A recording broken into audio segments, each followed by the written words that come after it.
Alam niyo guys, maganda itong panlagay sa baybay bakod, lalo sa mga farm yan.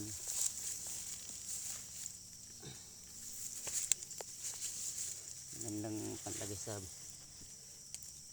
baybay bakod.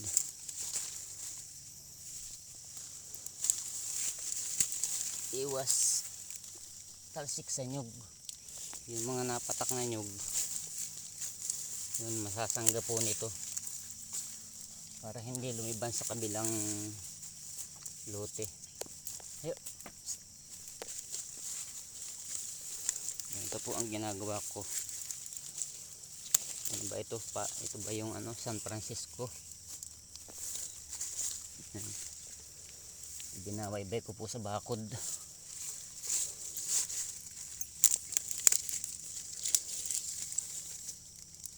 Shout out po kay Daniel Santiago, kay Dariel Santiago, kay Kuya Enong Villaprosa, kay paring Ronel de la Peña. Shout out sa inyo mga pare. Ito ako ngayon sa farm. Nag-aabed ako ng aking mga hayupan. Pagka siya po ay lumago, yung talsik na nyug hindi na para tumasik sa kabila. Yan po ang ginagawa ko sa aking baybay bakod.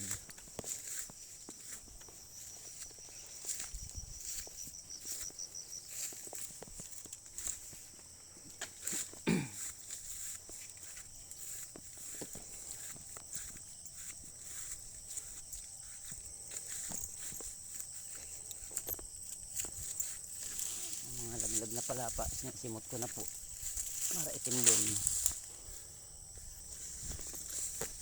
Nakaparating malinis sa aking lugar.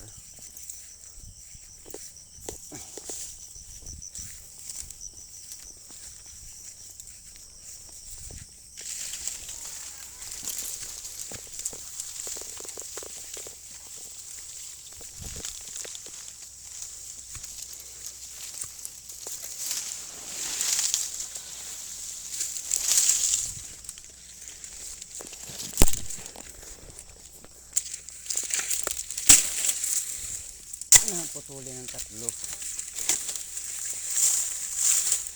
para maliit ang timbon.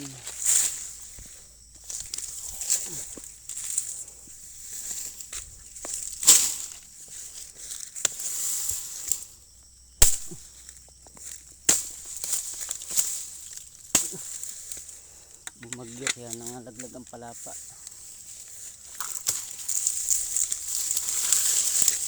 Medyo hinangin tayo ng kaunti.